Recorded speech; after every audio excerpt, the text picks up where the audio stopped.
House Tavern, 1827. Post this up on By YouTube. 1829, the Wolf Point Tavern would have been on this bank. Now behind it, you would have seen a little log cabin hotel called the Sauganash. Potawatomi for Englishmen. Chicago's only hotel was actually run by everybody's favorite French Canadian Creole fiddle player, Mr. Bob Beaubien. Beaubien running through the hotel, keep people entertained, play the fiddle and say, hey, hey, I'll fiddle like a devil. I keep hotel like hell. But it was at the Sauganash. 13 electors sat down. They were voted 12-1 to incorporate in 1833. And on March 4th, 1837, Chicago, place of the stinking onions, officially would become Chicago, the city forevermore. We tour the North Branch now. This is a working industrial corridor, but it's going through a residential renaissance downtown. Luxury Riverbend condos on our left. They're full now, according to my real estate friend, but I remember they were asking $1.75 million for the townhomes, around $800,000 for a penthouse. A piece of our urban history is this railroad bridge. Today, simply a piece of urban sculpture. This was the first steamboat in Chicago, 1848, the Chicago-Galena Union Line. Now, a very early loft conversion unit is Harry Weiss's Fulton House on our left. Look how thick the walls are. This building was built in 1908 as the North American Cold Storage Warehouse, refrigerated for 70 years. And just like your freezer, Harry had to spend a year and a half defrosting the entire building. The biggest job was getting rid of the insulation. You know what that was? Matted horsehair right up against the walls. And in 1988, Harry Weiss would do the coolest townhomes in Chicago. These are called the River Cottages. Can you tell this architect was a sailor? Triangular skylights that look like the schooners which used to pick up grain from that railroad, porthole windows, docking for boats. Harry Weiss, architect, sailor, and a big proponent, ahead of everyone else in the state, wanting to see what we witnessed today, the return of residential living right downtown along the river, with newer developments like Kenzie Park on our left, or these luxury rentals, Kingsbury Plaza on our right. But you see, living along the river would fall off in a major way for 100 years after the Great Fire. Harry Weiss understood it would one day come back. Harry was fond of saying water is a magnet, it will draw people to it. I think he realized that we all kind of have that Jungian archetype in the brain. We long for the sea, the source. And if you do not have a sea or an ocean, my friends, maybe, just maybe, a river is enough. I smell chocolate. But why would residential living stop for so long? Two big reasons. Number one, remember after the fire, you were not allowed to rebuild with wood. And in 1871, most people simply could not afford to stay in the city. If you could only build with wood, you had to go outside of town. The second reason residential living fell off, the river. It was still a polluted mess right up into the 1970s. Now, the Chicago Ship and Sanitary Canal, that amazing engineering project that reversed the river, sending our pollution to St. Louis. 8 years to dig. It took out more dirt than the Panama Canal, but did they solve the pollution? No, we were still dumping everything in the river. We were just hoping St. Louis would deal with it. Oddly enough, the people of St. Louis did not share our vision. The good people of St. Louis sued us in federal court for reversing the water. Well, it's still reversed during the trial. Everything turned out fine. A University of Illinois chemistry professor proved to the judge, no worries. Polluted waters flow south. The sun will oxidize that bad bacteria. Sediment drops out. Dirty water makes it to St. Louis, therefore, i.e. to wit and lieu, it would be clean again. Kind of, sort of. Hey, look, it's Beth from the Bright Star Bar. She's on the top deck for your convenience. Cocktails. If you're thirsty, you can get a drink right now. Beth will take your order, and she will return with it to the top bar for you.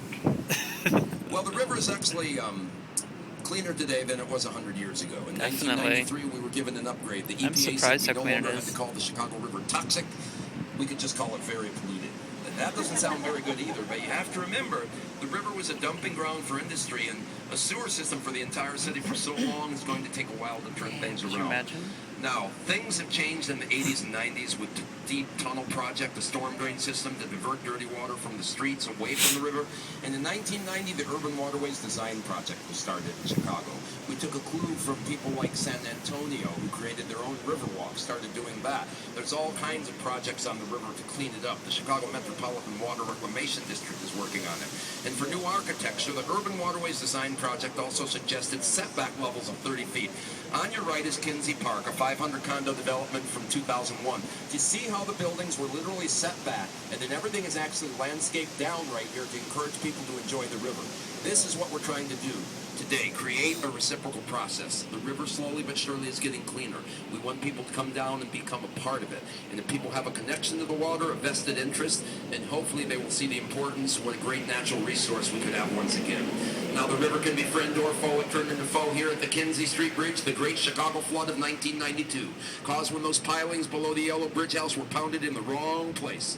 In the fall of 1991, unbeknownst to the workers who had been given outdated maps as they pounded those pilings in, they had no idea they had just cracked a hole in the ceiling of the 62 miles of abandoned underground railroad tunnels in Chicago. A coal train miniature that used to take coal to the office buildings and tunnels still empty into the sub-basements. Okay, it's January 1992. A cable guy, the only people to go in that long abandoned tunnel system, is down there. He looks up, he finds a leak. I imagine he thought something like, whoa, dude, better report that. So the city's informed of the problem. 3.5 months to award an estimated $10,000 repair job. Patch that leak in the story.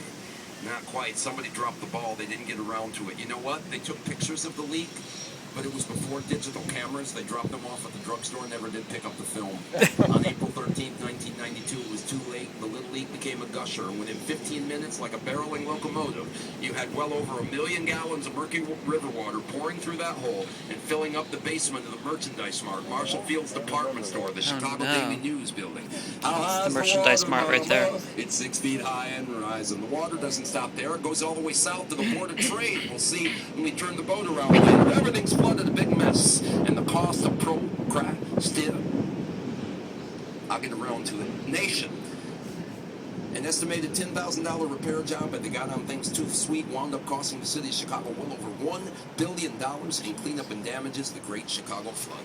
And after that, the person who was responsible for inspecting the tunnels would no longer be the person who was responsible for inspecting the tunnels. Now we leave the North Branch, we're heading for the South Branch, depth of the river 15 to 21 feet.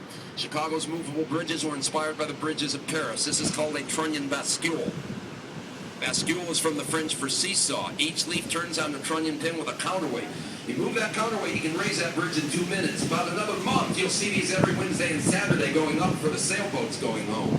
On our left, I take a picture of the Great Lakes Building, 1912, because of what came before. In 1860, friends, the Wigwam stood here. A rickety wood building erected in 5 weeks to host the Republican National Convention. 10,000 delegates and visitors crammed inside. It was the third ballot after a supposed little backroom dealing, handshaking. You vote for my candidate, and I will vote for yours, sir. And then one Mr. Abraham Lincoln did indeed win the nomination to run for the presidency.